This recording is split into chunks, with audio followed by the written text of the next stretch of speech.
Abra sua Bíblia em Mateus capítulo 4, do versículo 1 ao 11, a tentação de Jesus. Eu vou ler alternadamente, eu começo a ler, vocês leem o segundo, eu leio o terceiro, vocês o quarto, até chegar no 11º. Mateus capítulo 4.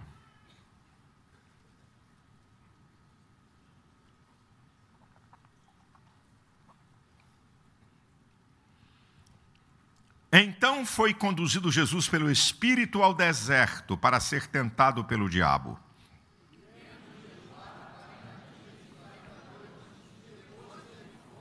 Chegando-se a ele, o tentador disse: Se tu és o Filho de Deus, manda que estas pedras se tornem em pães.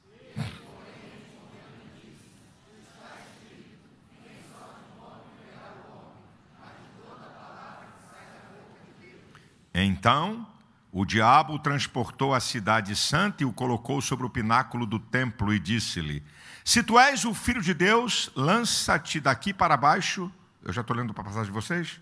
Já? Perdão. Então o diabo transportou a cidade santa e o colocou sobre o pináculo do templo, porque o versículo é pequeno. Vai lá.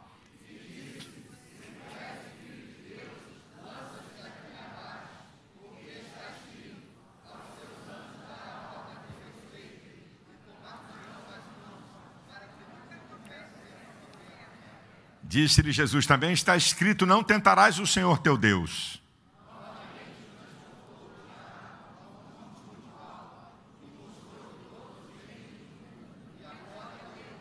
E disse-lhe: tudo isto te darei se prostrado me adorares.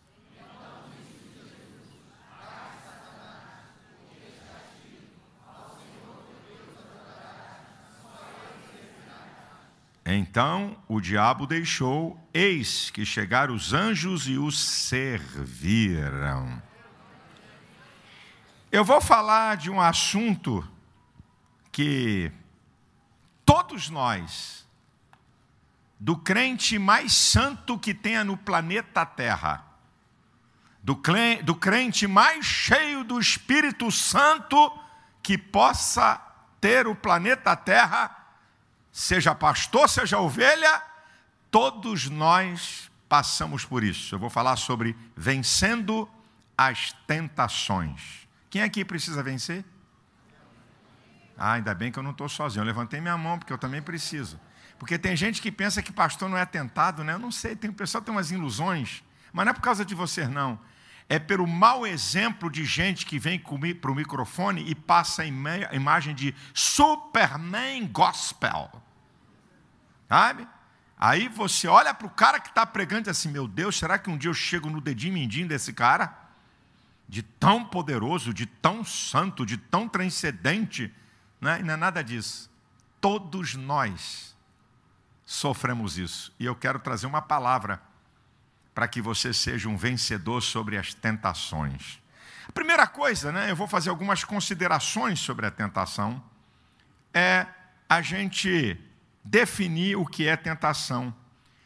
A tentação é o esforço para persuadir, seduzir, induzir ao pecado, ao erro, ao mal. Ou por sugestão do diabo à nossa natureza, ou pela própria ação que a natureza humana possui, a própria atração que a natureza humana possui. Uma dessas duas coisas. Ou o diabo sugestiona para a nossa natureza, ou então a nossa própria natureza, naturalmente, ela é atraída. Como diz Tiago 1,14, não é? Diz que nós somos tentados, não é? Quando atraídos e envolvidos pela nossa própria cobiça. Não tem um parêntese dizendo do diabo aí. Cada um é tentado quando atraído e envolvido pela sua própria cobiça. Não tem diabo, não está a palavra diabo aí. Então, tentação, a nossa própria natureza humana, ela é atraída por alguma coisa e aí você pode ser envolvido, por isso que você é atraído. A segunda colocação que eu quero fazer é que a tentação faz parte do processo humano da vida desde que o homem pecou. Não tem jeito. Todos nós vamos sofrer isso. 1 Coríntios capítulo 10, versículo 13, na primeira parte diz, né? Não veio tentação sobre vós, senão humana. Então a tentação faz parte da natureza humana desde que essa natureza caiu por causa do pecado e da desobediência. Uma outra informação é que Jesus foi tentado na forma humana. E a prova que ele foi tentado na forma humana é que ele teve fome, e fome é um dos instintos mais veementes da natureza humana. Porque alguém, né, quer teologicamente dizer, não, Jesus venceu a tentação porque ele habitava nele a plenitude da divindade. Mas esqueça que ele era o Deus homem, o Emanuel. Ele tinha a parte divina, mas e a parte humana. E a prova que ele foi tentado na parte humana é que ele teve fome. Um dos instintos mais veementes da natureza humana. Uma outra coisa importante para você saber é que tentação não é pecado, mas tentação pode fazer parte do processo para te levar ao pecado, mas tentação não é pecado. E o processo nós encontramos em Tiago, capítulo 1, versículo 14 e 15. Cada um é tentado quando atraído, envolvido pela sua própria cobiça. Havendo a cobiça concebido, dá luz o pecado. E o pecado, sendo consumado, gera morte. É interessante que o texto mostra que o pecado começa no abstrato e não no concreto. Havendo a cobiça concebido, quando eu maquino na minha mente, dá luz o pecado. O pecado sendo praticado gera morte. A tentação não é pecado. É um exemplo bem bobinho para você entender isso. Tá? Eu estou passando uma necessidade financeira. Aí vejo no departamento que eu trabalho, alguém que manipula, ou que usa, ou que trabalha com o dinheiro da empresa, deixou 10 mil reais em cima da mesa. Escorregou lá do malote. Aí você diz, ai meu Deus, isso aí resolvia parte do meu problema. Não, eu não posso. Você foi tentado, foi atraído pela sua natureza, mas você descartou aquilo. Agora, ai meu Deus, 10 mil reais, ele não vai voltar. Eu vou pegar esse dinheiro, ele vai levar uns 5 minutos, ele vai para outra sala, eu vou pegar esse dinheiro tranquilinho, vou pegar e vou botar ele aqui num cantinho, certo? Porque vai entrar gente daqui a pouco na sala, e quando sair o outro da sala, eu pego o dinheiro que eu botei no cantinho e vou botar no meu bolso. Você maquinou o que você vai fazer. Então você começa a dar luz ao pecado. E o pecado, sendo consumado, gera morte. Você não precisa perdão, não precisa pedir perdão a Deus, porque assim, eu me perdoe porque eu estou sendo tentado. Oração inócua. Você está pedindo perdão por tolice. A tentação não é pecado. O pecado, sendo concebido na tua mente, ele começa a nascer. Então aqui começa a correr o perigo. Uma outra coisa sobre a questão da tentação é que Deus não tenta ninguém. Diz Tiago, capítulo 1, versículo 13, se alguém for tentado, não diga que de Deus é tentado, porque Deus não tenta ninguém para o mal e a ninguém tenta. Você não confunda tentação com provação. Tentação é para te derrubar, provação é para te fortalecer. Não confunda uma coisa com a outra. Tentação é para derrubar você, é para cair, é para pecar, é para cometer erro. Mas provação não. Provação tem o objetivo de fortalecer a tua fé, a tua estrutura espiritual, para Deus levar você para outros patamares. Uma outra consideração é que nenhuma tentação é maior do que seus limites. Vamos ler o versículo 13 de 1 Coríntios 10, eu vou citar, não é? Não veio tentação sobre vós, senão humana, mas fiel é Deus, que não vos deixará tentar acima do que podeis, antes com a tentação vos dará o escape. E por que caiu? Porque quis. E por que eu cedo? Quando eu sou tentado? Porque eu quero.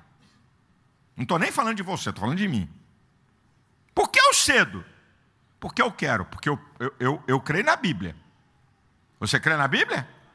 A Bíblia está dizendo que Deus não permite ninguém ser tentado acima daquilo que não possa suportar. Então, se você cede a essa tentação, e se eu cedo a tentação, é porque eu quis.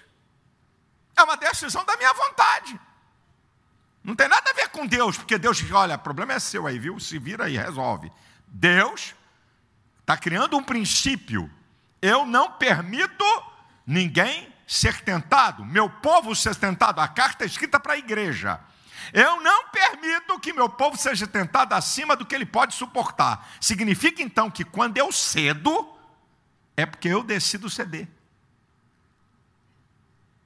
Porque Deus, com a tentação, te dá o escape. Você pode cair fora, mas você não quer cair fora.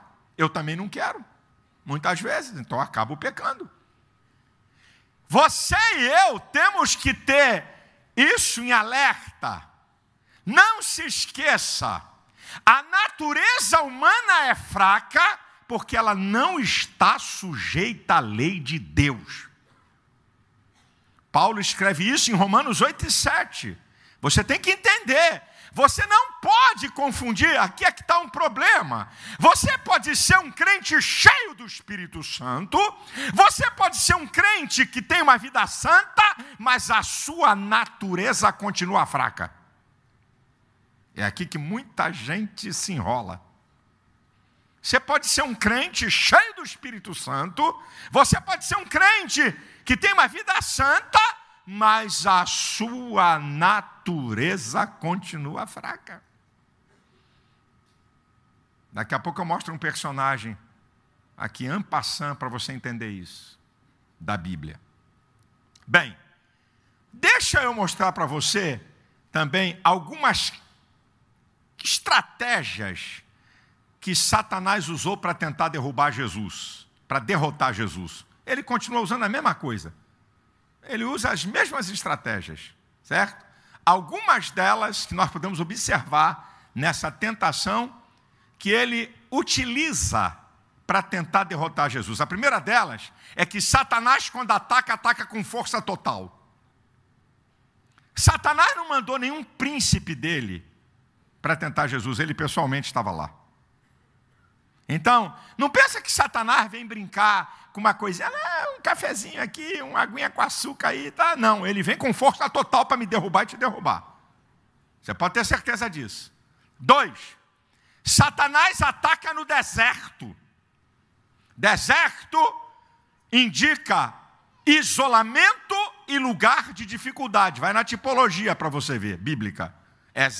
Deserto indica isolamento ou dificuldade, tribulação. Então, fique antenado. Quando está longe da igreja, está longe de todo mundo, está longe de quem pode te ajudar ou dar uma palavra, dizer, ó, cuidado com isso. Quando você está longe de tudo e de todos, quando você está isolado, é uma boa hora dele te atacar e de me atacar. Quando eu estou vivenciando problemas, estou fragilizado pelas lutas e demandas da vida, é uma boa hora para ele me atacar. E evidente, Satanás ataca com força total, Satanás ataca no deserto, e Satanás ataca na hora da minha maior fragilidade. Ele atacou Jesus, Jesus estava 40 dias de jejum, ele viu que Jesus estava na maior fragilidade da necessidade da sua natureza humana, ele chegou, pá! Ele chegou para oferecer um paliativo, porque o diabo não tem solução definitiva para ninguém. Tá? Mas ele chegou com força na área da carência. Número 4. Satanás ataca na possibilidade daquilo que você pode fazer. Preste atenção a isso aqui. Satanás ataca na possibilidade do que você pode fazer. Jesus podia transformar aquelas pedras em pães. Podia. Satanás não vai te atacar para você roubar 1 milhão se não tem acesso a 1 milhão. Ele não vai te atacar. Eu estou aqui com a vontade de meter a mão em 1 milhão de reais. Só se for 1 milhão, bichão, que fizeram a colheita em algum lugar. Só se for isso. Porque você não tem acesso. Então, Satanás te ataca na possibilidade daquilo que você pode realizar. Não pensa que ele vai te atacar num mundo que seja intangível para você. Ele vai atacar no mundo tangível, naquilo que é possível você realizar, você desobedecer, você pecar e você transgredir. Ele faz isso comigo e faz isso com você também. Pelo menos, tem outras, mas eu só posso falar. Eu tenho um colega, um amigo meu, que a gente quando está discutindo alguma coisa, ele diz assim: até aqui o pai me deu. Está brigando por alguma coisa, até que o pai me deu, daqui para frente, não. Então, agora eu vou usar, até aqui o pai me deu. Se vir um outro pregador dizer que tem 10 estratégias nesse texto, pelas quais Satanás tentou derrubar Jesus, acredite, é porque Deus revelou a ele, mas só me revelou essas, então eu só posso ser fiel àquilo que Deus me revelou. Senão eu vou inventar aqui, aí vou estragar. Eu só quero dizer que eu não estou dizendo que todas essas são 4. Tem outras, mas é isso que Deus me fez ver no texto. Vamos analisar a tentação. O primeiro ataque. O primeiro ataque do diabo é a cobiça da carne. Esse é o primeiro ataque do diabo. A cobiça da carne. Jesus estava fragilizado pela própria natureza. Ele teve fome. Cuidado quando você estiver fragilizado pelas questões da sua natureza. Uma crise conjugal, uma separação, um divórcio, um homem ou uma mulher viúvos, uma crise emocional, uma crise financeira. Cuidado que Satanás ataca na hora da maior fragilidade que temos. Satanás empreende um jogo de sedução, sugestionando a nossa natureza. É um jogo de sedução, para ver se você cai nesse jogo. Na verdade, se Jesus transformasse aquelas pedras em pães, Jesus ia saciar sua fome, mas no outro dia ia ter fome de novo. Como eu disse, o diabo não tem solução definitiva para ninguém, ele só tem paliativos. E ele tem paliativos para a sua natureza, que não vão te realizar, mas que vão te saciar momentaneamente e com certeza vai te levar ao fracasso. A verdade é, como é que a gente pode fazer, já que temos uma natureza fraca e muitas vezes estamos fragilizados nessa natureza pelas questões da vida, como fazer para não cair no jogo da sedução do diabo? Tudo que eu vou falar aqui é muito simples, está na Bíblia. Eu só estou lembrando a vocês, não tem nenhuma revelação fantástica ou profunda. Eu estou falando aqui o feijão com arroz, o beabá da história, para você entender aqui. Muito simples o que eu estou falando. Primeiro, quando Jesus fala em Mateus, capítulo 26, versículo 41, vigiai e orai para que não entreis em tentação, porque na verdade o espírito está pronto, mas a carne é? Jesus está falando de um preventivo. O que evita eu e você entrarmos nessa guerra da tentação é a oração e a vigilância. Quanto mais você orar, menos você é tentado. Quanto mais você orar e vigiar, menos você é tentado. Isso aqui é a receita de Jesus. Vigiai e orai para que não entreis. Ele está dando um preventivo. O que é o preventivo? É te proteger de um dano. É como você toma vacina contra a meningite. Está te prevenindo. Contra a gripe, contra sarampo. É um preventivo. Então, se você não quer viver na guerra da tentação, o preventivo é orai sem cessar. E fique esperto com tudo que está em tua volta. Segundo lugar, como é que a gente pode fazer para não entrar nesse jogo de sedução do diabo? Aí eu volto. É você reconhecer que tem uma natureza frágil. A Bíblia fala de um homem que na tipologia bíblica, ele é a representação visível do homem mais cheio do Espírito Santo no Antigo Testamento, que se chama Sansão. Sansão tipifica o crente cheio do Espírito Santo no Novo Testamento. É a manifestação mais poderosa do Espírito Santo a nível visível na vida de um homem. É Sansão. O problema é que Sansão pensava que por ser cheio do Espírito Santo, ele tinha uma natureza forte. E ele foi brincar com a sua natureza. Parece que eu estou vendo. Afinal de contas, um cara cheio do Espírito Santo como eu, desculpa a expressão, viu? Não vai ser uma vagabunda dessa que vai me derrubar. Não vai ser uma prostituta dessa, porque afinal de contas eu sou cheio do Espírito Santo. Então vamos brincar. Uma mulherzinha dessa, eu, cheio do Espírito Santo. Ele confundiu ser cheio do Espírito Santo com a natureza fraca dele. Estou repetindo e batendo na tecla. Ser cheio do Espírito Santo não torna a sua natureza forte. E quem disse isso foi Jesus.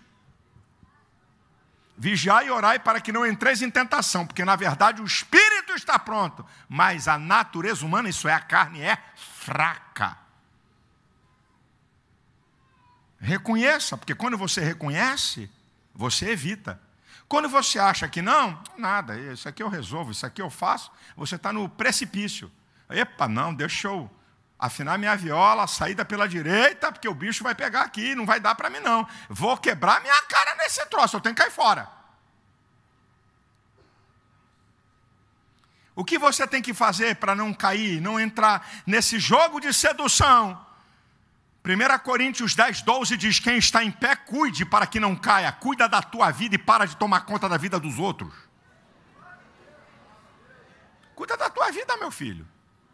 Cuida da tua vida. E deixa eu dar aqui uma palavrinha para pais que têm filhos adultos. Tem pais que têm filhos adultos que vivem cuidando da vida do cara, se estressando emocionalmente pela vida espiritual. Esquece a sua, cuida da tua vida, que esse marmanjo aí já é dono do nariz dele. Ora por ele, dê conselhos a ele, mas não extingua a sua vida por causa da vida de outro. Cuida da tua vida. Como está a tua vida espiritual? Como está teu relacionamento com Deus? Como está você hoje diante de Deus? Cuide da sua vida, meu brother. Número 4. A prova é que a natureza humana não se pode brincar, é que tudo que atrai a sua natureza e a minha natureza, a Bíblia não manda enfrentar. A Bíblia manda enfrentar diabo, natureza manda fugir. E a Bíblia só manda fugir de algo que é maior do que eu. 1 Coríntios 6, 18 diz, fugi da prostituição. 2 Timóteo 2, 22, foge dos desejos da mocidade. Dá no pé. Está atraindo, não tem outra fórmula, irmão. É para mim e para você, vale para qualquer um aqui. Atraiu a tua natureza? Cai fora.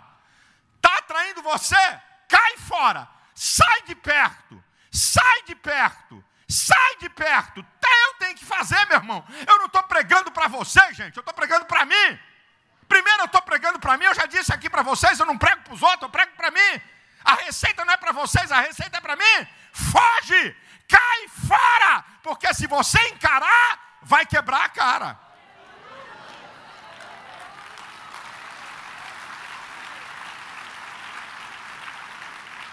O que você tem que fazer para não cair nesse jogo de sedução? Se afaste de coisas que não convêm. Paulo diz 2 vezes, um pouquinho diferente, mas com o mesmo princípio. Ele diz em 1 Coríntios 6, 12, tudo me é lícito, mas nem tudo me convém. Tudo me é lícito, mas nem tudo me edifica. Depois no capítulo 10, versículo 23, tudo me é lícito, mas nem tudo me convém. Né? Tudo me é lícito, mas eu não me deixarei dominar por coisa alguma. Eu troquei só a ordem. Esse segundo é do 1 Coríntios 6, 12 e o primeiro é da segundo texto, de 1 Coríntios 10, 23. Ele está dizendo, tudo me é lícito, mas nem tudo convém. Se afaste de coisas que não convêm. Se afaste. E eu não estou falando só de sexo, meu irmão. Você era dominado pela bebida? Sai fora disso. Sai fora. Sai fora de qualquer coisa que atrai a sua natureza. Que as atrações não são iguais. Somos diferentes. Sai fora. O que é que você tem que fazer para não cair nesse jogo da sedução da natureza humana? Viva o mundo de Deus. Gálatas 5,16 diz: andai em espírito e não cumprireis a cobiça da carne. Só tem um jeito: andar em espírito. Vida de oração, vida na palavra, vida na igreja, vida no serviço, na pregação do evangelho. Andar em espírito não tem fórmula, meu filho. Não tem, o evangelho não tem fórmula mágica. Você tem que viver o mundo de Deus para você não cair nessa sedução e eu não cair. Temos que orar mais, temos que jejuar mais, temos que ler mais a Bíblia, temos que ouvir mais a palavra, temos que estar mais na casa de Deus, temos que evangelizar mais, temos que fazer mais obra de Deus. Viva no mundo de Deus, para que você possa ter poder sobre a sua natureza.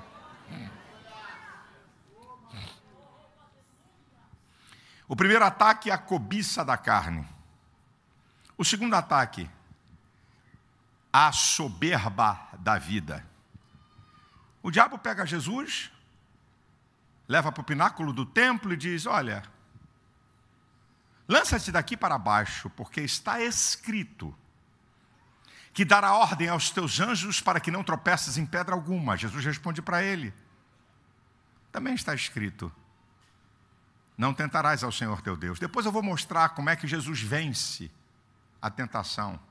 Eu estou me atendo no ato da tentação.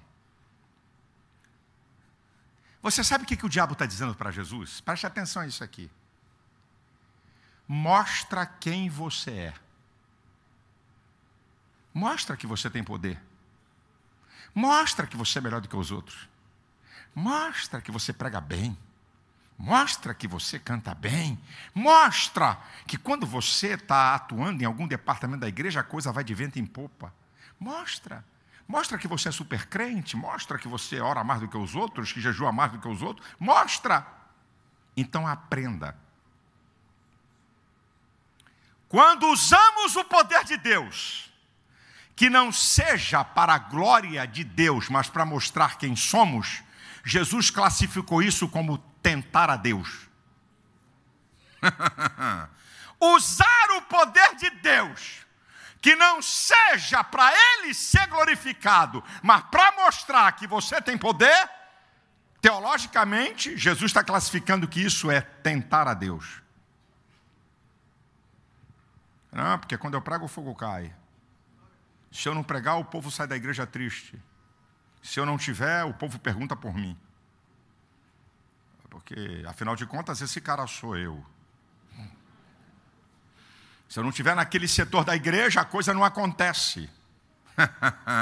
Tem muito pregador, muito cantor, muita gente que pega nesse microfone, que está na...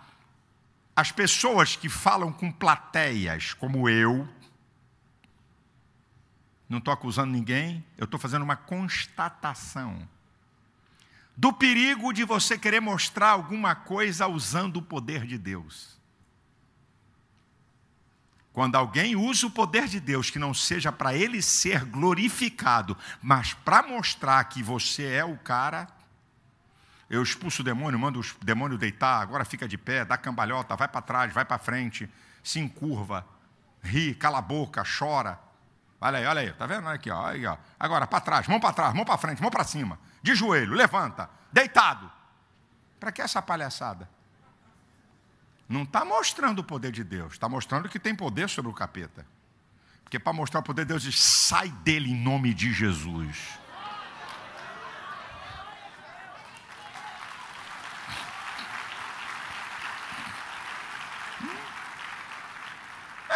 Meu irmão, o brinquedo não é fácil, não. Sabe? Essa é a proposta, Satanás usou o Salmo 91, versículo 11 e 12, minha gente. É o texto que o diabo está usando. O diabo está usando a Bíblia. Ele está usando a palavra. É o que ele está usando. Mostra aí. Mostra que você é capaz, mostra que você é bom, mostra que você é mais inteligente, mostra que você é superior aos outros, mostra, fica metido a besta, achando que você é o suprassumo, A última Coca-Cola do deserto. Mostra que você é. Jesus está dizendo, olha, ele não podia se lançar de lá? Claro. E se lançasse, os anjos iam vir. Está escrito. É uma verdade da Bíblia. Está no Salmo 91, versículo 11 e 12. E dará ordem aos teus anjos para que não tropeces em pedra alguma. Está na Bíblia, meu irmão. Mas Jesus não entrou nesse jogo. Porque ele não estava fazendo isso para Deus ser glorificado. Ele estava fazendo isso para mostrar que tinha poder. Então, muito cuidado. Aqui que muita gente quebra a cara no reino. O que você fizer, Deus seja glorificado. Eu prego para a glória de Deus. Canta para a glória de Deus. Trabalha em algum departamento para a glória de Deus. Você é fera lá onde você trabalha. É para a glória de Deus. É para a glória de Deus. É para a glória de Deus. É para a glória de Deus.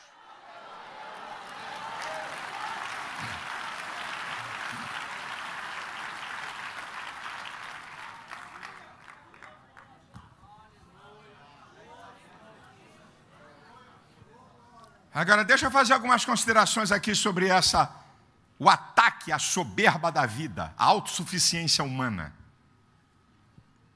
Primeiro, Satanás levanta para verdadeiramente abater. Deus abate para verdadeiramente levantar. É inverso o caminho.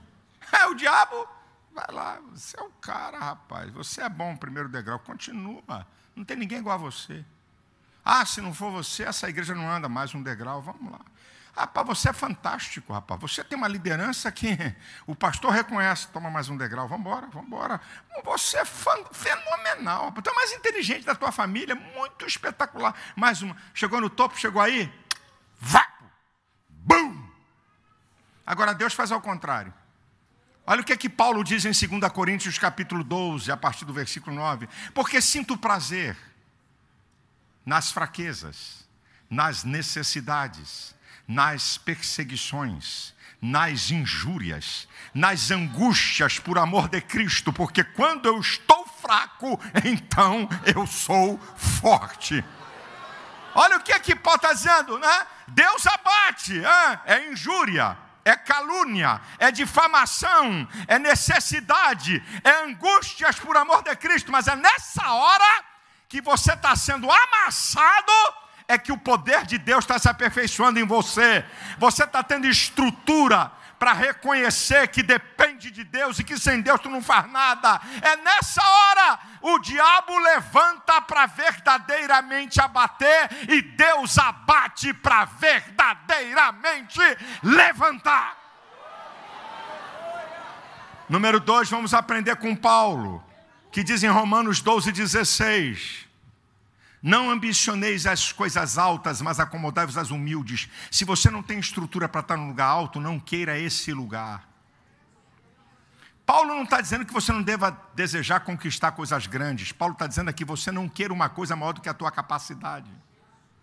O que adianta você querer um lugar alto? E quando chegar lá, o tombo vai ser maior. O que adianta você querer um lugar alto e você não tem condições de se manter? Eu digo sempre aqui, já falei várias vezes, é melhor você ser empregado como gerente do que desempregado como diretor. É melhor você ser empregado como supervisor do que ser desempregado como gerente, meu irmão. Reconheça seus limites, meu brother. Não queira um lugar alto que você não pode se manter lá, porque tudo nessa vida tem um preço. Terceira consideração, irmão.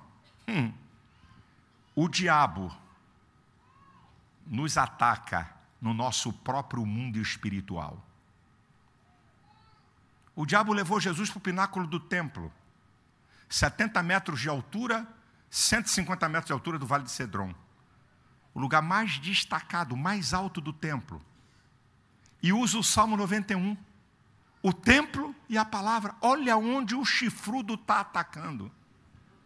Olha onde o chifrudo está atacando. Dentro do mundo espiritual que a gente participa. Ah, pastor, o diabo não ataca não. Tem um pregador aí, coitado. Eu fico vendo, de vez em quando os caras gostam de manipular. O último demônio está a 10 km de distância. Eu não sei onde é que esses caras encontram isso na Bíblia, mas deixa isso é outra história. O último capeta está a 10 km para lá, capetado. O diabo está rindo da cara deles. Deixa de ser besta, rapaz. O diabo ataca aqui dentro da igreja. Está espantado? Está admirado? Quer que eu conte casos? Eu conto casos daqui. Não é da igreja dos outros, não. Quer que eu conte? Vou contar para saciar a sua curiosidade. Certo? Sem dar nome, só para comprovar o que eu estou falando. Aqui dentro, um pastor. Aqui dentro, um pastor da ADVEC. Não estou falando de outra igreja. Olhou para uma moça. Olha daqui, olha dali. O olhar se cruzaram. O cara casado. Um olhar sensual. Bem, acabou com a vida dele, com o ministério dele, com o casamento dele. Foi destruído. Aqui, começou aqui. Está espantado? Eu podia contar outras coisas para vocês. Meu irmão, tem gente brincando. Tem gente brincando. Olha onde o diabo... Meu irmão, o diabo pegou Jesus e levou para o pináculo do templo. Quer mais essa? Ah, não, não posso, não posso. Olha, o pináculo do templo não posso. Veio com Jesus voando. Não é filme de Spielberg. Ele veio com Jesus voando. Não, aqui não dá. Aqui eu não posso. Aqui não parou no pináculo do templo. Plim. E ainda para piorar, citou a Bíblia para Jesus. Está admirado? Isso a Bíblia está sinalizando que Satanás nos ataca no nosso próprio mundo espiritual.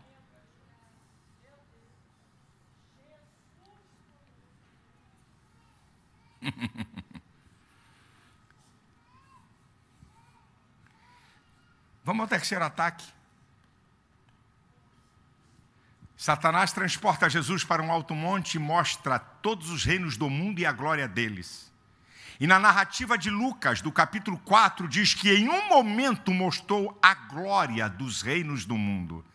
Significa que Satanás só mostrou a Jesus coisa bacana, linda e maravilhosa. Satanás não mostrou assassinato, miséria, desgraça, aborto, não, guerra. Satanás só mostrou a glória, cobiça dos olhos. Cobiça dos olhos é aquilo que mais atrai com maior poder a nossa natureza. Existem 3 coisas em destaque: sexo, poder e dinheiro. São as 3 coisas, de maneira geral, que mais atrai o homem. Porque a Bíblia está usando a palavra cobiça dos olhos. Os olhos é o sentido do corpo mais perto do processo cerebral e mental. O que eu vejo leva 0,2 de segundo para chegar no meu cérebro, na minha mente. Então, o sentido do corpo mais perto da mente humana é a visão. Cobiça dos olhos é aquilo que nos atrai com maior poder.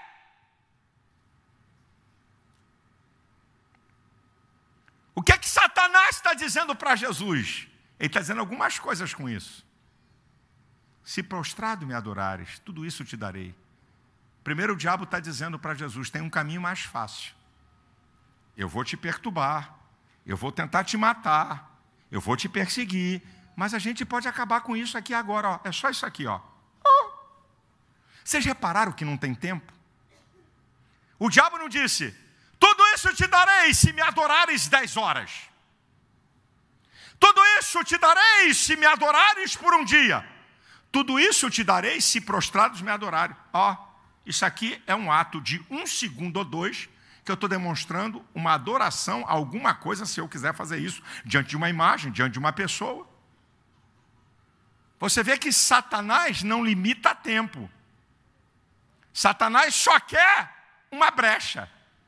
Ele só quer uma coisinha sua. tudo isso te darei, se prostrado me adorares. Satanás estava oferecendo algo que ele possuía. Foi Jesus que falou em João 14:30, que ele é o príncipe deste mundo. Agora escute o que eu vou te falar. O diabo está oferecendo para Jesus um caminho mais curto. E o diabo está oferecendo para Jesus o caminho da precipitação, queimar etapas. Queimar etapas. Jesus sabia que os reinos do mundo viriam a ser dele, só que não estava na hora. Está lá em Apocalipse 11:15. E agora, todos os reinos do mundo vêm a ser do seu Cristo. Jesus sabia disso, mas não estava na hora. Esse é o problema de se queimar etapas. Esse é o problema da precipitação. Você querer uma coisa antes da hora. Relação sexual é para casamento, mas você como solteiro, como jovem, como garoto, como moça, quer ter relação sexual antes da hora, quer encurtar caminho e quer queimar etapas. Depois tu vai ver quanto é o preço disso lá na frente, porque você está queimando etapas. Você está queimando etapas. E como eu disse, o diabo está oferecendo algo que ele tinha: o poder dos reinos do mundo. E o apóstolo Paulo fala para a igreja, não fala para pecador, em Efésios 4:27, não deis lugar ao diabo. O apóstolo Paulo sabia que se você der uma legalidade ao diabo, ele não quer 10, ele não quer um espaço monstruoso, ele só quer apenas um ato de legalidade para ele poder operar na minha vida e na sua vida, meu irmão. Pode ter certeza do que eu estou te falando. Pode ter certeza do que eu estou te falando.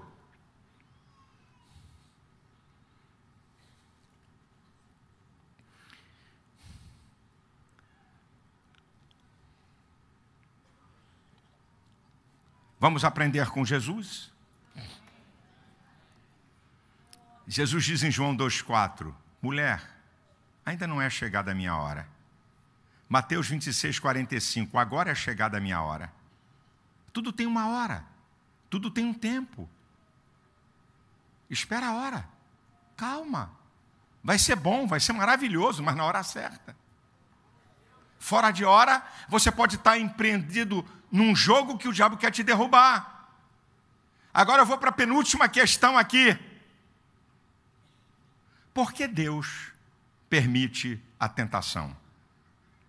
Por que Deus permite a tentação? O que significa a palavra tentador? E não estou falando do dicionário da língua portuguesa. Eu vou te explicar o que era o tentador naquela época. Tentador era testar a fraqueza. O que era o tentador? Naquela época, as espadas, não é? O lingote de ferro, eram fabricados e entregados a um cara. Ele pegava aquele lingote com uma tenaz e botava no fogo até virar brasa. Quando virava brasa, ele levantava na claridade e via os pontos falhos da espada. Porque aqueles pontos falhos, na hora do soldado estar lutando, quando uma espada batesse num escudo ou batesse outra espada, ela se espatifava, ela quebrava. Então o cara já era. Então o que era o papel do tentador?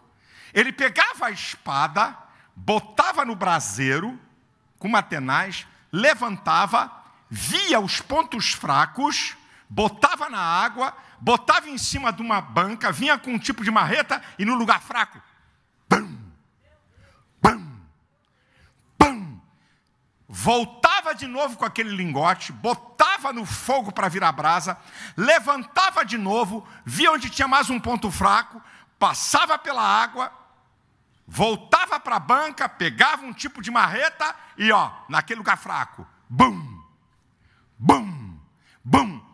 Ele batia em todos os lugares fracos da espada para ela ter ligadura. Até que ele levantasse aquela espada e tivesse tudo ligado, então a espada estava pronta.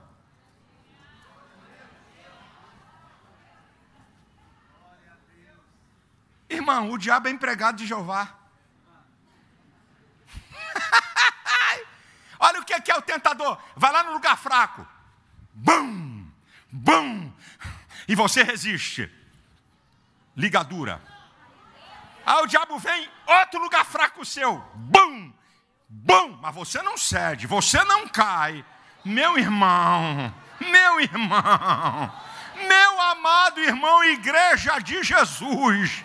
Daqui a pouco você tem uma fortaleza tão grande que pode o capeta vir na toda, não vai quebrar, não vai cair, não vai ceder.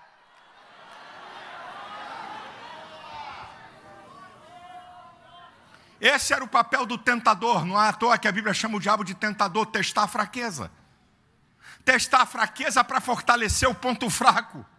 Você está sendo atacado num ponto fraco, é para testar a sua fraqueza, para você não cair. E quando você não cai, você se torna forte naquele ponto.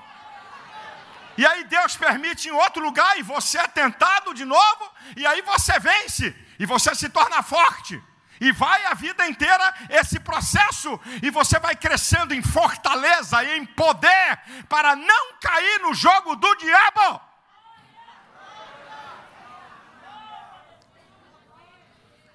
Como Jesus venceu a tentação? Vamos aprender com Jesus. Como é que ele vence o capeta? Não é? Como é? A receita de Jesus para vencer a tentação. Em Lucas capítulo 4, versículo 1, que fala sobre a tentação, diz que Jesus, cheio do Espírito Santo. Você quer vencer? Seja cheio do Espírito Santo. Ser cheio do Espírito Santo é um ato da nossa vontade. Enchei-vos do Espírito, diz Efésios 5,18. Não é um ato da soberania de Deus, é você que busca ser cheio do Espírito Santo. Segundo lugar, Mateus capítulo 4 diz que Jesus foi conduzido pelo Espírito ao deserto. Aprenda, Deus só vai te conduzir para algum confronto porque Ele sabe que você vai vencer aquela etapa para uma nova dimensão na sua vida. Se você não estiver preparado para enfrentar, Ele faz igual fez com o povo lá no Antigo Testamento, em Êxodo 13:17, faz rodear. Não está preparado para enfrentar Filisteu, vai rodear. Não está preparado para o confronto. Jesus estava há 40 dias e 40 noites de jejum, cheio do Espírito Santo. Então ele estava preparado para o confronto. Deus só permite um confronto porque Ele sabe que aquilo é uma etapa que vai te levar para uma nova dimensão. Só depois da tentação é que você vai ver que começa o ministério de milagres de Jesus. Aprenda. Salvação antes da tentação, unção depois da tentação. Salvação antes da tentação, unção depois da tentação. É depois da tentação que Jesus é levado para um outro patamar e começam os milagres. Oh, meu irmão, eu estou falando de Bíblia, é só você pesquisar o que eu estou falando. Então, se Deus não está te levando, está mandando você sair dessa rota de colisão, é porque você não está preparado para esse confronto. Você tem que rodear ainda. Então, Jesus, cheio do Espírito Santo. 2, dirigido pelo Espírito Santo. 3, Jesus estava jejuando há 40 dias e 40 noites. O jejum é a arma mais poderosa que existe para quebrar uma coisa chamada vontade. A vontade é uma faculdade da alma que tem poder de interferir na consciência, nos sentimentos, olha que coisa séria, e na mente, na capacidade de raciocínio lógico. Uma pessoa pode saber que é errada, mas faz pela vontade. E não tem arma mais poderosa para você dominar a vontade do que o jejum. O jejum é uma arma poderosíssima para eu e você dominarmos a nossa vontade. Jesus, cheio do Espírito Santo, guiado pelo Espírito Santo, em jejum, 4. Jesus derrotou o diabo pelo poder da sua palavra. Quando Satanás diz para o Senhor: transforme, se tu és o Filho de Deus, transforme essas pedras em pães. A resposta de Jesus é Deuteronômio 8:3. Está escrito que nem só de pão viverá o homem, mas de toda a palavra que sai da boca de Deus. Satanás vai usar o Salmo 91, versículo 11 e 12. Dará ordem aos teus anjos, te lance daqui para baixo, que dará ordem aos teus anjos, para que não tropeces em pedra alguma. Jesus vai usar Deuteronômio 6,16, também está escrito, não tentarás o Senhor teu Deus. Aí o diabo deixou a palavra, leva Jesus para um alto monte, né? Tudo isso te darei se prostrado me adorares. Jesus não deixou a palavra, usou Deuteronômio 6,13. Vai-te, Satanás, porque está escrito, só o Senhor teu Deus adorarás e só a ele servirás. Jesus venceu o diabo pelo poder da palavra. A palavra, não é a minha palavra, a palavra de Deus. Você não quer ler Bíblia, né, irmão? Você não quer ouvir mensagem, né, meu irmão? Você só quer vir domingo à igreja, né, meu amadinho? Você não quer ler a palavra de Deus? A gente põe aqui, irmão, vamos ler aqui um livro da Bíblia. O que eu estou fazendo? É para te fortalecer. É a palavra que diz Hebreus 4,12, viva e eficaz, mais penetrante que espada alguma de 2 gumes, penetra até a divisão da alma e do espírito, das juntas das medulas, é apta para discernir os pensamentos e as intenções do coração. A palavra, escondi a tua palavra para não pecar contra ti. É a palavra, é o poder da palavra, é a palavra, você bota o capeta para correr, é com a palavra.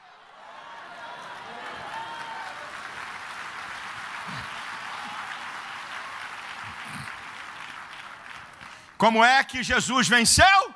Jesus enfrentou o diabo. Jesus não correu do diabo, ele enfrentou o diabo. Tiago 4,7 diz: resisti ao diabo, ele fugirá de vós. Natureza humana a gente foge, diabo a gente enfrenta. Pastor, Satanás está fazendo uma arruaça aqui em casa. Meu Deus, o sangue de Jesus tem poder. Que conversa é essa, meu irmão? Ai, meu Deus, o que eu vou fazer? O que você vai fazer? Eu te repreendo, tu não tem legalidade aqui na minha casa.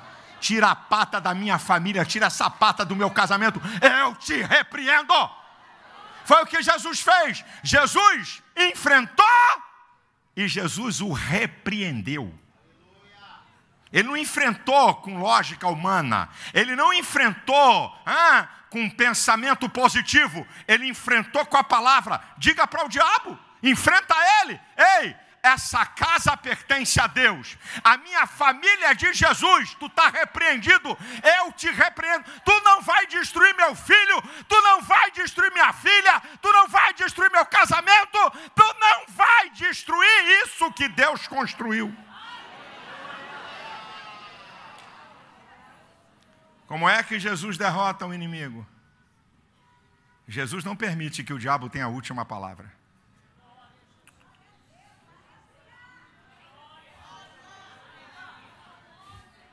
A última palavra não pertence à lógica humana.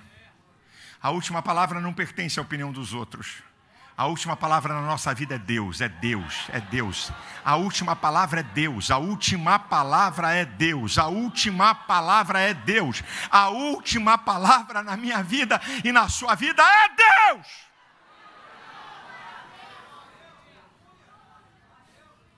Agora eu quero te dar um alerta. Na narrativa de Lucas 14:13 diz assim: quando Jesus manda o capeta embora, e ele se ausentou dele por algum tempo, voltou a atacar de novo. 1 Pedro 5,8 diz que vigiai, sede sóbrios, porque o diabo, vosso adversário, anda em derredor, bramando como leão, buscando a quem possa tragar. Meu filho, escute o que eu vou te dizer, meu amado, meu querido, meu irmão. Não pense porque você infringiu ao diabo uma derrota, que ele nunca mais vai te atacar naquela área que você o derrotou. Se com Jesus ele fez isso, imagine conosco. Jesus o repreende e o manda embora, e ele vai, mas ele volta. E pode pegar a Bíblia, que você vai ver as outras ações do diabo. É ele que levanta um temporal no meio do mar da Galileia. Vai lá na narrativa, para tentar matar Jesus. É ele que levanta a gente lá em João 11. E Jesus tem que cair fora, senão ia ser morto. Ele não para. É ele que entra no coração de Judas, está lá em Lucas 22, 3. É ele que entra. Ele não parou. Não pense porque Deus te deu uma grande vitória contra a bebida, que você nunca mais vai ser tentado nessa área. Fica esperto. Não pensa porque você venceu as drogas, que você nunca mais vai ser tentado nessa área. Fique esperto. Não pense porque você tinha uma vida devassa e agora você é casadinho, bacaninha, que o diabo nunca mais vai te derrotar porque você entregou a sua vida a Cristo e descobriu uma princesa aqui e está muito bem casado. Ele vai voltar a te atacar. Não pense porque você era adúltero, traía tua mulher com todas, e agora você se converteu, Jesus te libertou e você é fiel à tua esposa. Ele vai voltar a te atacar. Eu não estou falando isso para assustar ninguém. Eu estou falando isso para você ficar alerta, esperto. Você não brincar com coisas que outrora te dominaram.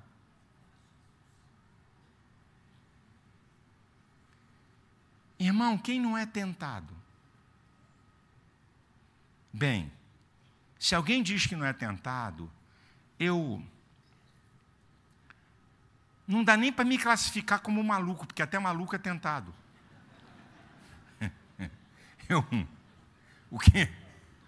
O que eu posso dizer é que é um doido varrido sem noção de vida. Porque todo mundo é tentado, meu irmão, inclusive seu pastor que está falando aqui com você.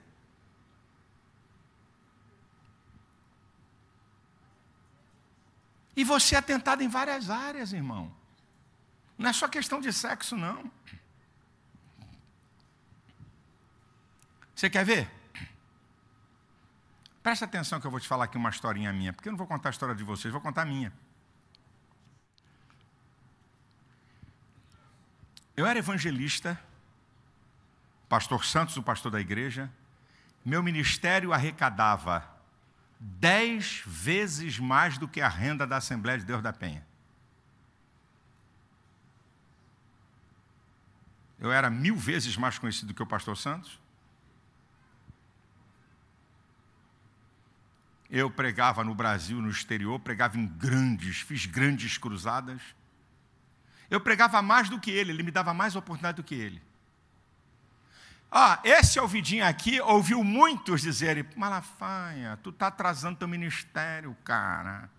Tu fica aí a reboque do teu sogro. Cara, tu pode abrir uma grande igreja. E naquela época, a minha necessidade financeira, mesmo com essa arrecadação monstro, era grande. Eu falei, caramba, haviam 3 ministérios na televisão.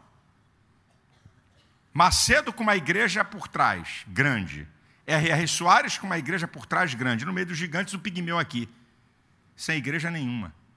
E, poxa, se eu abrir uma igreja, renda eu vou administrar. E Deus sabe como é que era para tirar uma oferta de Zé Santos. Quando o bicho pegava para me tirar uma oferta daquele santo homem de Deus, Deus sabe. E eu não era tentado a dizer: eu vou chutar o pau da barraca, vai lamber sabão, vai plantar batata. E quando ele resolvia me bater na Santa Ceia? Muitos dos senhores não sabem o que eu estou falando, porque não estava aqui.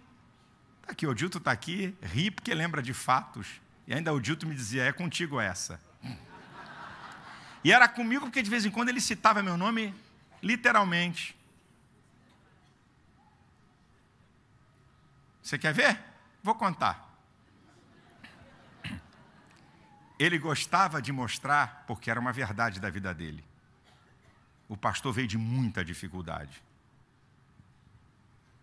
Ele saía com a irmã Maria de bicicleta, onde tinha um ponto de lotação, ia para o ponto final daquele lotação, só que andando de bicicleta no meio de lama, no meio de barro. Aí, ele dizia assim, ele era muito inteligente. Ele dizia assim: Eu saía com Maria na garupa, de bicicleta, para o mesmo ponto final do ônibus, mas o Silas fica em um hotel 5 estrelas. Era duro ouvir isso, porque ele pegava o passado dele e chocava com o meu presente. Eu ficava louco. Mas ele fazia isso, eu louvo a Deus. Ele estava me treinando. Ele não me deu moleza. Eu não tive moleza. Eu apanhei com força. Com muita força. E dou graças a Deus pela vida dele. Porque ele soube me treinar. Mas muitas vezes eu era tentado dizer, eu vou chutar o pau da barraca, aqui no ouvido, sai disso, cara, vai abrir tua igreja. E aqui do outro lado o Espírito Santo dizia para mim assim, fica aí, porque o que você é exatamente porque você está debaixo dessa autoridade. Fique aí, fique aí. Eu era tentado, porque a gente pensa que tentação é só o pecado do adultério, da prostituição. Eu era tentado. Quem não é tentado, meu irmão? Quem não é tentado em todas as áreas da fragilidade humana? Quem não é tentado? Eu sou tentado, você é tentado. E você fique esperto, porque o diabo não fica com medo de você porque você deu uma lambada nele. Porque o Filho de Deus, o Emanuel, o Deus conosco, botou o diabo para correr e depois ele voltou.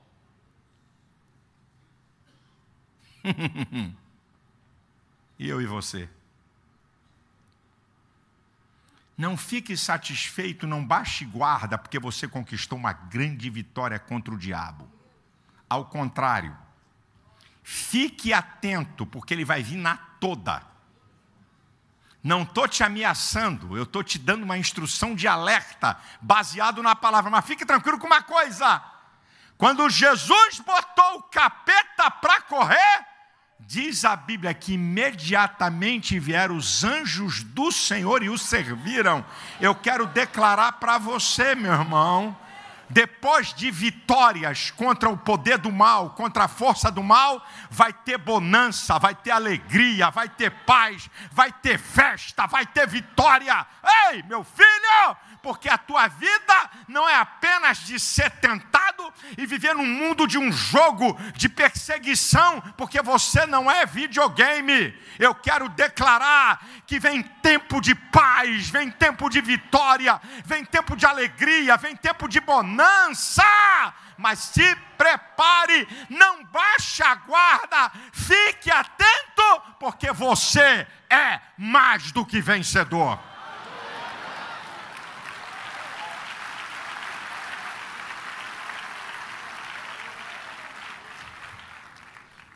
Agora eu vou dar um alerta aos pais. Eu vou terminar minha palavra dando alerta aos pais. Irmãos, as nossas crianças e adolescentes estão sendo tentados em área que eles jamais foram tentados em tempos atrás da minha geração. Satanás sabe que ele está nas suas últimas horas. Eu vou dar um conselho a você para reparar o que teu filho e tua filha andam vendo no celular ou no tablet. A minha esposa me mostrou ontem, falou, Silas, olha isso aqui. Começa uma coisa inocente, e à medida que você vai passando o dedo e que vai mudando as páginas, a coisa começa a ficar, tem coisa para criança. Começa coisa inocente, e teu filho pega, o que você está vendo aí, menino? Aí ele dá na tua mão. As primeiras páginas são inocentes. Mas depois de 4 ou 5, começa homem com homem, mulher com mulher, homem com 2 mulheres. Tudo em desenho. Tem uma série que é a série mais vista no mundo. Andy Mack. No Netflix e Disney Channel. Está aí, ó. Isso, deixa teu filho ver isso. Está aí, ó. Essa série é para crianças entre 6 e 12 anos de idade. Que o garoto chega e diz para a menina que está interessado no namorado dela. Nossas crianças e adolescentes estão vivendo uma coisa que só adulto vivia, ou então só jovem maduro. Nossas crianças estão sendo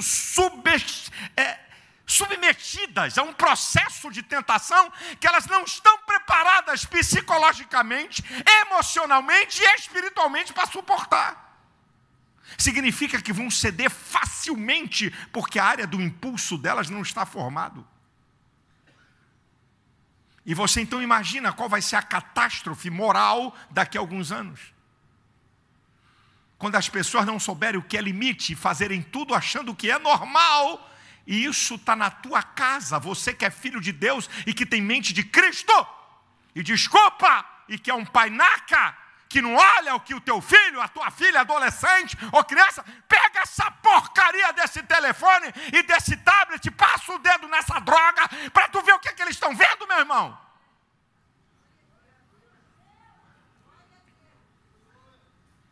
Nossos adolescentes e jovens e crianças estão sendo tentados em coisas que na minha época era um cara de 18 anos que era tentado. De 17, de 19. Um garoto e uma menina de 6 anos. 6 anos.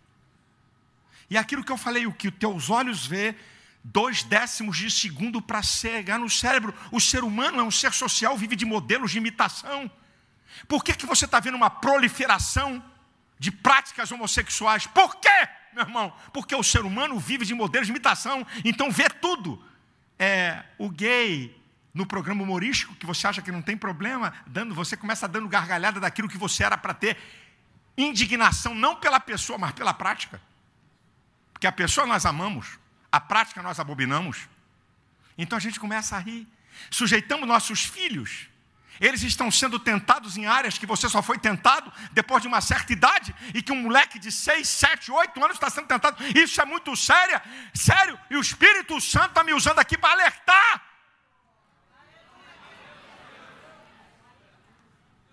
Porque a coisa está muito feia. Onde é que vai essa geração? Satanás quer destruir a família, quer destruir valores morais e quer atingir a igreja. E ele sabe que para atingir isso, dê a ele um pequeno ser humano. E já basta.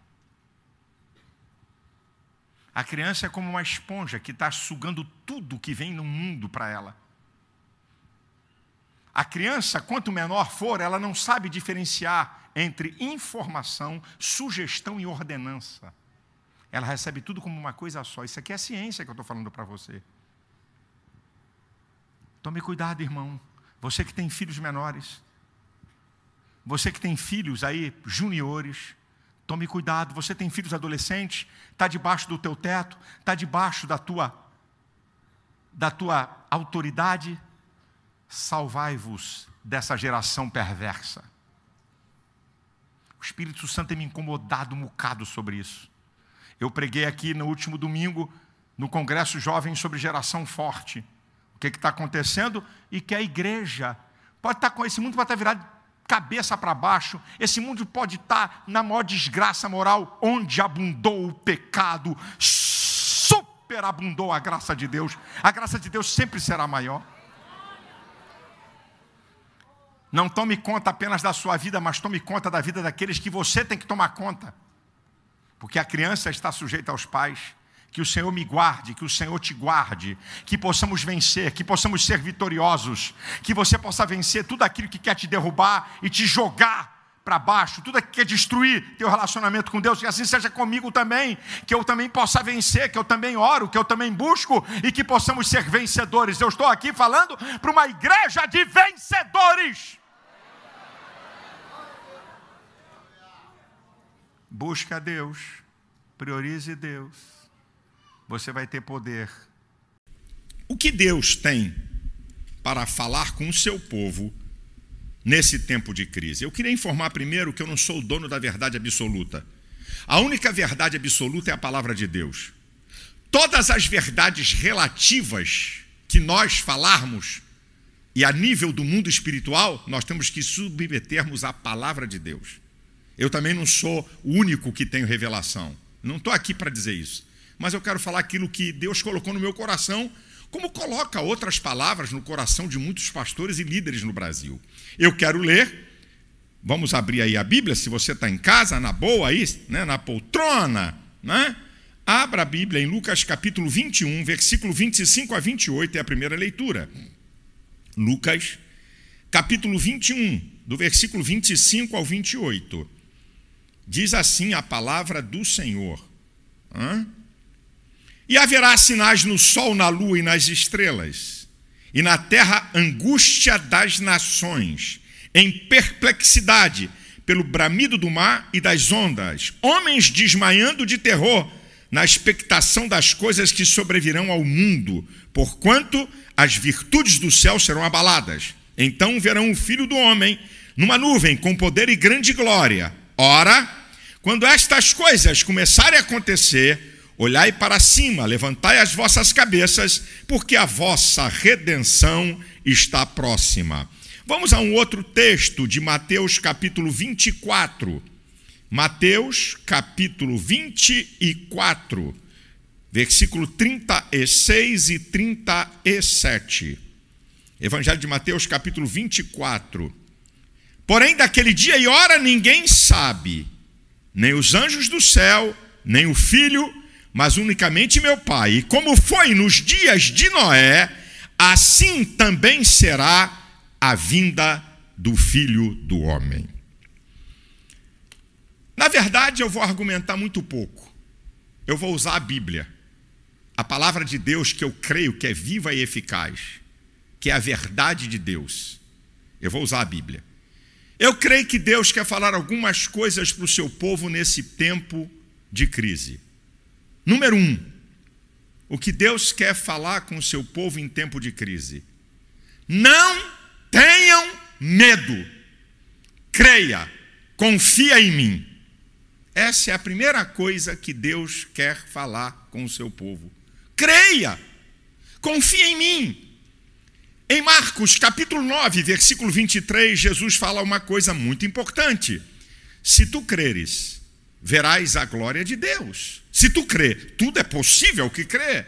Esse aí já é João 11:40, que Jesus também fala, se tu creres, você vai ver a glória de Deus.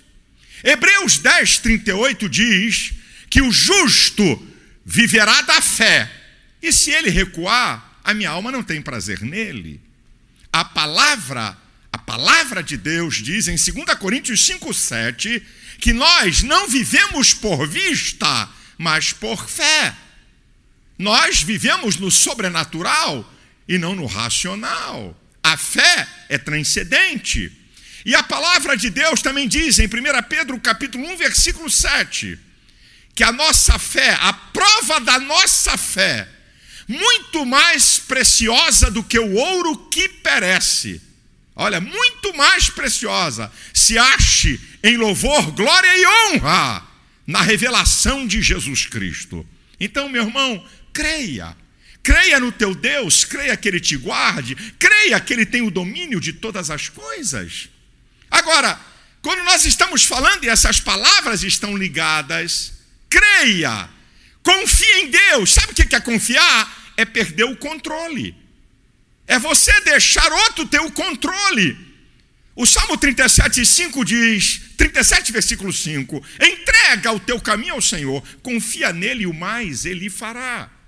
O Salmo 20, versículo 7 e 8 diz, uns confiam em carros e outros em cavalos, mas nós faremos menção do nome do Senhor nosso Deus. Uns tropeçam e caem, mas nós estamos de pé.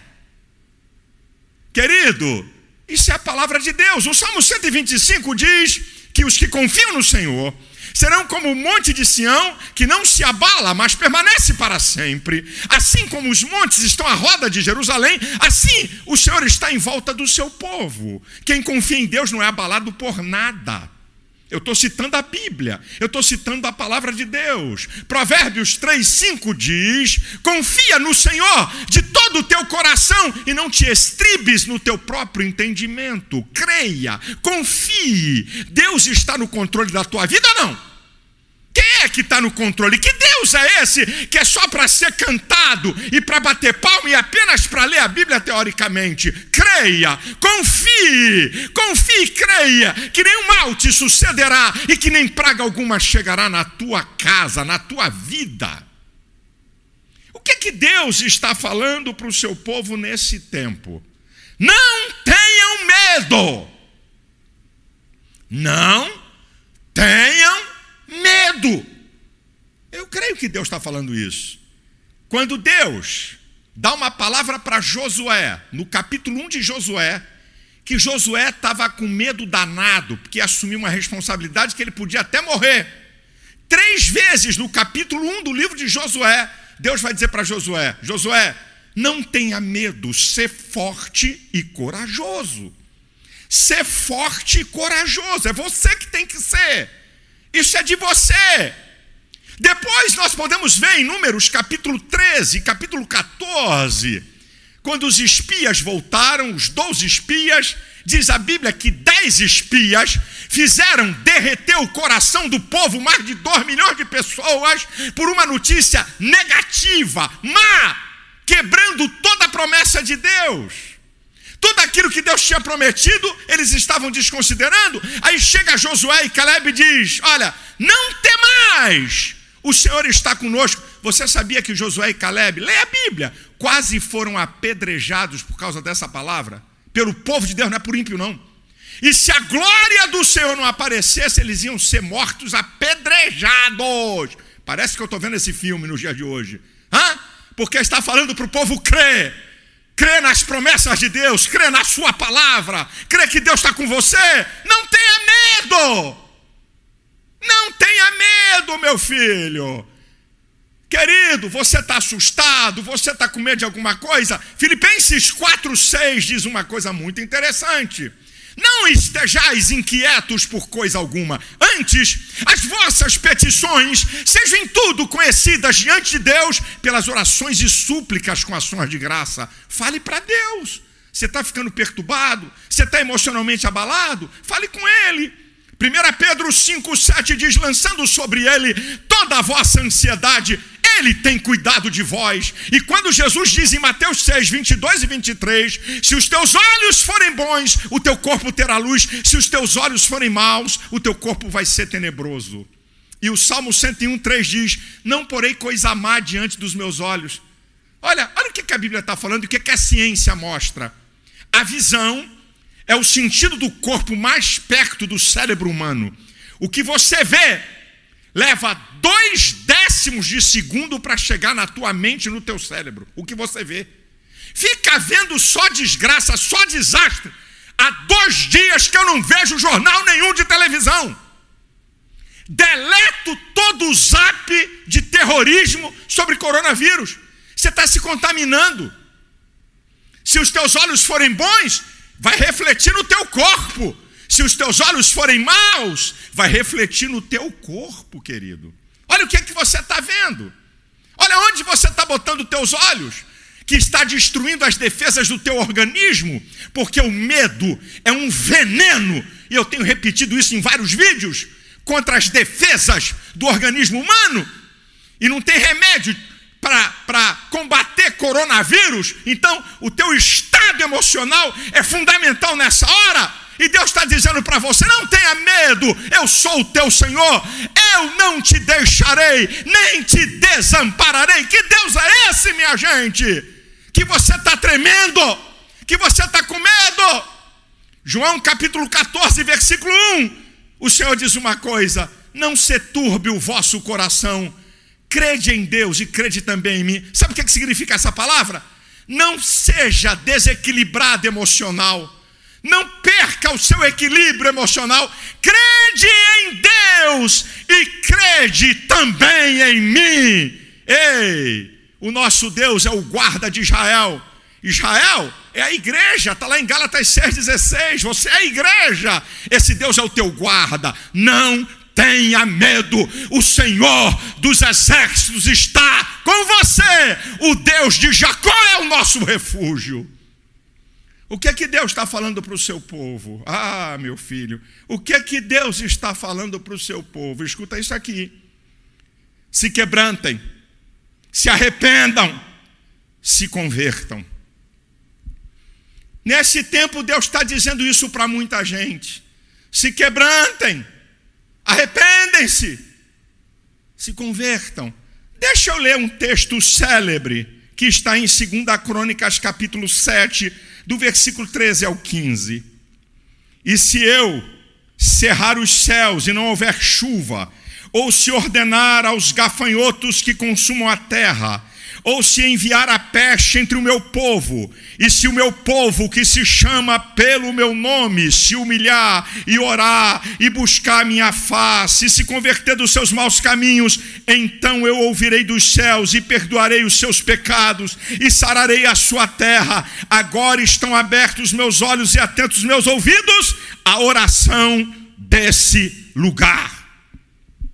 Muita gente brincando com o evangelho, muita gente religiosa dentro da igreja. Reino de Deus não é religião. Evangelho não é religião. Evangelho é o reino de Deus na terra. Deus permite coisas acontecerem para muita gente voltar. Tem gente voltando em tudo que é lugar. Eu recebo notícias do Brasil de várias lideranças. Gente brincando com vida cristã. Aquilo que está em Apocalipse 22:11. Quem é injusto, faça injustiça ainda. E quem é sujo, suje-se ainda. E quem é justo, faça justiça ainda. Olha, e quem é santo, seja santificado ainda. Tem gente desses dois lados. Apocalipse 3, 16 e 17, o Senhor vai falar sobre uma igreja. Ele vai dizer: olha, vocês não são nem frio nem quente. Como vocês são morno, eu vou vomitar vocês da minha boca. Vocês estão dizendo que são ricos, que tem tudo? Eu é que digo: vocês são desgraçado, miserável, cego, pobre, nu, morno, vomita. Assim tem um monte de gente. Um evangelho light, um evangelho, sabe, apenas para cumprir um ritual. Deus está dizendo para o seu povo: esse é um tempo de você assumir um compromisso com Deus, de consertar a tua vida. Esse é um tempo de você mudar a sua maneira de viver a vida cristã. É isso que Deus está falando para muita gente. O que é que Deus está falando nesse tempo? Em quarto lugar, tem essa e mais uma. Olha o que é que Deus está dizendo para o seu povo: preguem o evangelho. Preguem o evangelho. Esse é o tempo, minha gente. Em Marcos 16:15, ide por todo mundo e pregai o meu evangelho. Agora Jesus vai mudar um pouco. Eu falei isso numa mensagem aqui na igreja. Em Mateus 28, 19 e 20, Jesus vai dizer assim: olha, ide e ensinai as nações, batizando em nome do Pai, do Filho e do Espírito Santo, ensinando todas as coisas que eu vos tenho dado, e eis que estou convosco todos os dias até a consumação dos séculos. Presta atenção nesse texto. Primeiro manda proclamar o evangelho, agora está mandando ensinar, e depois volta a falar ensinar. É que lá no grego tem duas palavras diferentes, para do versículo 19 e do 20. A primeira, ensinar, o fazer discípulo, é iniciar a pessoa no evangelho. A segunda palavra, quando está falando de ensinar, é aprofundar a pessoa no evangelho. Ninguém quer discipular ninguém, ninguém quer pregar. As pessoas têm que adivinhar o evangelho. Está cheio de agente secreto. Não estão não importando com as pessoas. Esse é o tempo para você pregar. Esse é o tempo, meu irmão. Jesus falou em João 4,35. Vocês dizem que ainda faltam 4 meses para a colheita. Eu digo: levantai os vossos olhos e vede os campos estão brancos para a colheita. O problema de muitos na igreja é que estão de olhos baixos. Sabe o que significa isso? olhando para o seu próprio espaço, para a sua própria igreja, para a sua própria família, para o departamento que trabalha. Levante os olhos, essa é a hora da igreja, essa é a hora da colheita, minha gente, essa é a hora, esse é o momento, senhores. Jesus fala em Mateus 5,16, assim resplandeça a vossa luz diante dos homens, para que vejam as vossas boas obras e glorifique a vosso Pai que está nos céus. Filipenses 2,15, para que sejais irrepreensíveis, filho de Deus, inculpáveis, no meio de uma geração corrompida e perversa, na qual resplandeceis como astros no mundo. Essa é a hora. Se ninguém tem equilíbrio na tua casa, se ninguém tem equilíbrio emocional na tua família, no edifício que você mora, na rua que você mora, no teu trabalho, a Bíblia diz que a nossa luz tem que resplandecer diante e no meio dos homens. É a hora, é agora que você mostra o teu cristianismo, é agora que você manifesta às pessoas que você tem paz, que você tem Deus, que você conhece um Deus que está acima de tudo, de todos, de pragas, de moléstias e de qualquer coisa. Essa é a hora da igreja. Não é a hora de ter medo, é a hora de manifestar o Evangelho, é a hora de pregar o Evangelho, de mostrar que você é diferente. Sabe, eu aproveito para dizer uns negócios aqui, sobre essa questão do Evangelho que estamos pregando. O apóstolo Paulo fala em 2 Coríntios, no capítulo 2, e depois ele volta a falar no capítulo 4, o apóstolo Paulo, ele fala, 2 Coríntios 2, 17 e 4, 2. Eu não prego um evangelho falsificado como muitos pregam. Esse é que é o problema. Muita gente pregando um evangelho que não converte ninguém. Um evangelho de braço dado com o mundo e com o pecador. Grava coisa com artista. Não muda nada. Eu não estou precisando ouvir palavra de artista ímpio do mundo, não.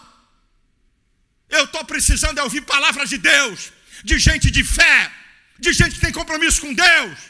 Um evangelho, desculpa a expressão que no evangelho, uma religiosidade vagabunda, que não muda a vida de ninguém, que não transforma a vida de ninguém. O evangelho é o poder de Deus para a salvação de todo aquele que nele crê, diz Paulo em Romanos 1,16. 1 Coríntios 1,18 diz que não me envergonho do evangelho de Cristo, em Romanos 1,16. Depois ele vai dizer em 1 Coríntios 1,18 que a palavra da cruz é loucura para os que perecem, mas para nós é o poder de Deus. Um evangelho que não muda ninguém. Gosta? Olha que mensagem bacana. Olha, você é fenomenal, viu? Poxa, você é um pastor bacana. Eu te admiro. Eu te acompanho na rede social, mas continua no adultério, na safadeza. Não muda nada. Um evangelho de mito. Um evangelho de glamour, mas que não funciona, que não transforma a pessoa, que não muda o caráter, que não muda a pessoa. Que evangelho é esse? Falido, enganoso, deturpado, levando o nosso povo a negar a eficácia do evangelho, como Paulo diz, um evangelho falsificado. Eu não prego um evangelho falsificado, eu prego um evangelho que muda, que liberta, que transforma, que faz a pessoa ter um novo pensar, um novo sentir e um novo agir. Se não é isso no evangelho, é qualquer porcaria, menos evangelho. E estão trazendo o evangelho para um mundanismo desgraçado, que o negócio é glamour, o negócio é acesso ao vídeo que eu posto. Olha aqui o famoso que está aqui comigo, que gosta de mim. Isso é uma pataquada, isso é uma pouca vergonha. E eu sou uma voz profética para denunciar. Fale o que quiser, grave o vídeo que quiser, para meter o pau em mim. Eu não estou nem aí. Eu sei em quem eu tenho crido e sei o que eu estou falando. Se tem uma coisa, meu irmão, pergunte à minha esposa. Eu durmo que é uma bênção. Eu durmo igual uma pedra. Está pensando que comentáriozinho besta? Pastor Silas, você é isso. Pastor Silas, você é aquilo. Eu dou gargalhada. Eu não pauto a minha vida se a maioria está botando o dedinho para cima ou se a maioria está botando o dedinho para baixo nos vídeos que eu posto. Tenho que rir. Eu não estou nem aí para essa gente que pensa que vai me atingir porque faz comentários inescrupulosos, ofensivos, caluniadores. Gente que está misturada no nosso meio. Gente que diz que é crente, mas é pior do que ímpio. Não estou preocupado com isso. Na verdade, o que Deus está falando para o seu povo nesse tempo, vamos pregar um evangelho real, um evangelho que muda, que dá paz, um evangelho que muda a história das pessoas, um evangelho que faz a pessoa abandonar o pecado, não é ficar alisando o pecador para ter glamour. Não, esse evangelho eu não quero, não. Eu não preciso dele, não. Acorda, povo de Deus. Acorda, igreja de Cristo. Tenha discernimento espiritual para entender esse momento. O que é que Deus está dizendo para a gente? Pregue o meu evangelho, que é poder para mudar, que é poder para curar, que é poder para restaurar, que é poder para libertar, que é poder para salvar todas as pessoas que creem. E em último lugar, vou só beber um pouco d'água.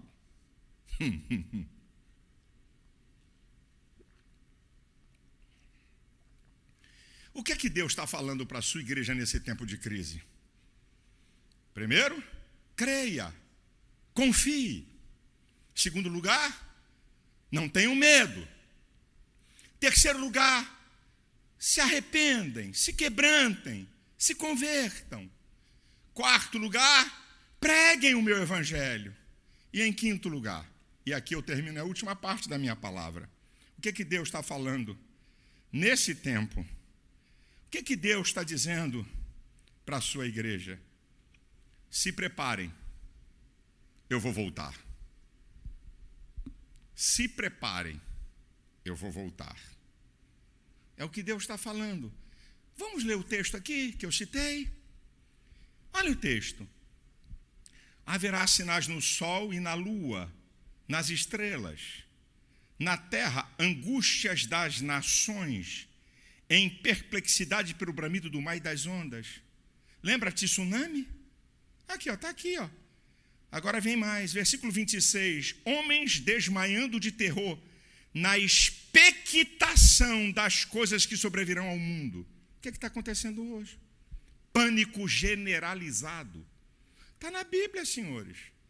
Tem mais de 2000 anos que Jesus falou essa palavra, e eu creio nela. Está aqui, está na Bíblia, não estou inventando nada. As virtudes dos céus serão abaladas. Aí está dizendo, então verão vir o Filho do Homem numa nuvem com poder e grande glória. Quando essas coisas começarem a acontecer, olhai para cima. Levantai as vossas cabeças, porque a vossa redenção está próxima. E no texto de Mateus, capítulo 24, versículo 36 e 37, tem um negócio muito interessante. Daquele dia, ora, ninguém sabe. Aí Jesus vai dizer, assim como nos dias de Noé, assim será a vinda do Filho do Homem. Quais são os dias de Noé? Depravação moral em alta escala. É um sinal que Jesus vai voltar. O que nós estamos vivendo, gente? O que nós estamos vivendo? Depravação moral em alta escala. Feministas falando de aborto e botam uma mulher como se estivesse abortando o Cristo. Deboche de escola de samba, de tudo que é lado, sobre Jesus, sobre a igreja. Pedofilia. Ensinar criança sexo, a depravação moral, os níveis que nós estamos vivendo. Que não precisa ser religioso, não precisa ser cristão, não. Qualquer ser humano de bom senso diz, meu Deus do céu, como é que está o mundo? Como é que está o mundo? Garota de 9, 10 anos se beijando uma com a outra dentro de uma sala de aula de escola. E está tudo normal. Está tudo normal. Olha onde está a civilização humana, olha a história da civilização humana e o que está acontecendo nesse tempo de depravação de alto grau. Isso é sinal que Jesus vem. Isso é um sinal que Jesus vem. Agora escute. Escute, igreja. Em Mateus capítulo 25, do versículo 1 ao 13, ele traz uma palavra sobre as 10 virgens. Analise. Ele está falando sobre os finais dos tempos. Se você depois ler, eu vou sintetizar aqui para você. As 10 virgens. Escute. Primeiro, todas são virgens. Segundo, todas saem ao encontro do noivo. Terceiro, todas têm lâmpadas acesas. 4, todas têm azeite. 5, 50% tem azeite por um tempo. E 50% tem azeite de reserva. 6, são elas que preparam a sua própria lâmpada. Isso tem toda uma simbologia. É você que prepara a sua vida, é você que se enche do Espírito. Como diz Efésios 5,18, o azeite é símbolo do Espírito Santo. Enchei-vos do Espírito Santo. Não é o Espírito Santo que enche você por um ato de soberania. É você que abre a sua vida com suas práticas para que o Espírito Santo possa te encher. Isso aqui que eu estou falando é muito sério. Olha o que está dizendo nessa história, tá? Todas, 7, tem azeite só para si. Não adianta você querer dar do seu azeite. A salvação é pessoal, é você. Em 8º lugar, a coisa mais triste é que elas percebem que a lâmpada está se apagando. Elas percebem a decadência espiritual. Será que Deus não está falando com você nesse dia? Como é que está a tua vida, meu filho? Como é que está teu relacionamento com Deus? Como é que está a tua prática? Verdadeiros alisadores de banco. Gente que não faz nada. Gente que não lê a Bíblia. Gente que não ora. Vive um evangelho falido de 2 horas de culto. Eu tenho dito repetidas vezes, aqui na igreja, você edifica a fé. Daquela porta para fora, você manifesta a fé. Se vida cristã é 2 horas de culto, teu cristianismo está falido há muito tempo. Não tem azeite, vai acabar. E aí vem o noivo e pega de surpresa as 5 virgens loucas. Só as prudentes vão para as bodas. Olha o que o Jesus está falando. Está falando da igreja. Está falando de virgem. É simbologia da igreja, que não está preparado para o encontro com o noivo. E nessa noite, nesse dia online, o Espírito Santo está falando com gente. Pare aí. Eu vou fazer uma oração, se arrependa. Se você puder, se ajoelhe aí na tua casa, no teu escritório. Clame a Deus, que Deus é incrível. Diz Isaías 55:6, buscai ao Senhor enquanto se pode achá-lo. Invocai-o enquanto está perto. Deixe o ímpio o seu caminho, o homem maligno os seus pensamentos, e se converta ao Senhor. Torne-se para o nosso Deus, que grandioso é em perdoar. Eu não vim aqui passar uma de Superman evangélico, eu tenho defeitos, eu preciso melhorar muito. Mas eu não estou falando disso. Como é que está a sua lâmpada? Está se apagando? Jesus vem. Jesus vem. Eu quero citar um texto para você. Eu amo esse texto, ele é lindíssimo. Eu já estou terminando as minhas palavras. 1 Coríntios capítulo 15, a partir do versículo 51 até o 57, olha o que Paulo diz. Eis que vos digo um mistério. Na verdade, nem todos dormiremos, mas todos seremos transformados. Num momento, ante a última trombeta, num abrir e fechar de olhos, os mortos ressuscitarão, juntamente conosco seremos transformados. Porque convém que isto que é corruptível se revista de incorruptibilidade, e isto que é mortal se revista de imortalidade. E quando isto que é corruptível se revestir de incorruptibilidade, e isto que é mortal se revestir de imortalidade, cumprir-se-á a palavra que está escrita: tragada foi a morte na vitória. Onde está, ó morte, o teu aguilhão? Onde está, ó inferno, a tua vitória? O aguilhão da morte é o pecado, e a força do pecado é a lei. Mas graças a Deus, que nos dá a vitória por nosso Senhor Jesus Cristo. A qualquer hora a trombeta vai soar. A qualquer hora a igreja vai ser arrebatada. E como está a tua vida? Olha o que Deus está falando para a igreja nesse tempo. Não tenham medo. Confiem. Olha o que Deus está falando para a igreja. Creia.